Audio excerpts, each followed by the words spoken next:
आम्ही वर्ग 10वीचे विद्यार्थिनी. माझे नाव गायत्री उपा सुलताने. माझे नाव संजू शंकर ढोरे. माझे नाव गौरी गावंडे. माझे नाव गायत्री प्रकाश कापडे. माझे नाव आदिश्वनी शेगावकर. आजकाल अपघाताचं प्रमाण खूप वाढलंय, तर काही अपघात 50% दारू पिल्यामुळे होत आहेत. दारूच्या नशेत कार चालवल्यामुळे दरवर्षी लाखो हजारो लोकांचा जीव जातो. तर काही ड्रिंक ड्राईव्हचे प्रकरण आपल्या समोर येतात, तर काही लोक स्वतःचा जीव गमावतात. तर पुण्यातीलच एक घटना, पुण्यातील 17 वर्षाच्या मुलाने दारू पिऊन कॉलेजच्या 2 विद्यार्थ्यांचा ऍक्सिडेंट झाला. त्या 2 विद्यार्थ्यांना त्यांचा जीव गमावला लागला. तर हे ऍक्सिडेंट होणार नाहीत म्हणून आम्ही या प्रोजेक्टची डिझाईन केलेली आहे. तर या प्रोजेक्टचं नाव आहे alcohol detector car safety model. Alcohol detector car safety model.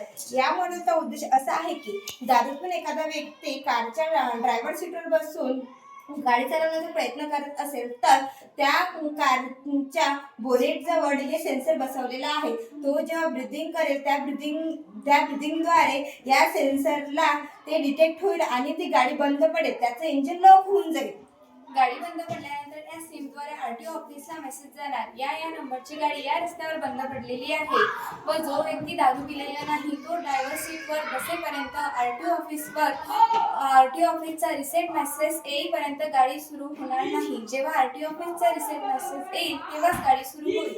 या मॉडेलचा असा उद्देश आहे की दारू पिऊन गाडी चालवणे रोखण्यासाठी अल्कोहोल डिटेक्टर आणि इंजिन लॉगिंग सिस्टीमचे अनेक फायदे आहेत. पहिले म्हणजे ड्रायव्हरची बीएससी पातळी अचूकपणे मोजू शकणे आणि जर त्या पातळीचे फायदेशीर मर्यादेपेक्षा जास्त असेल तर त्यांना वाहन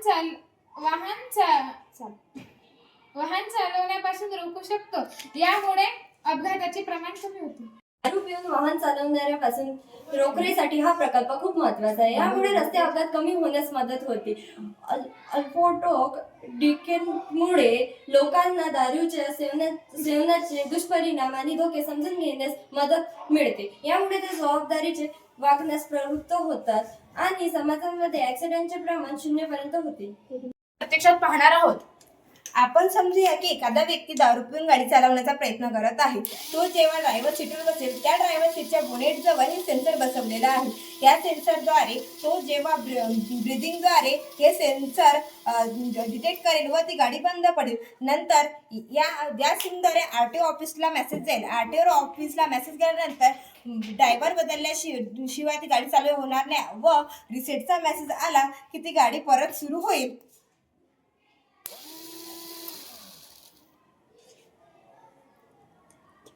थँक्यू. थँक्यू.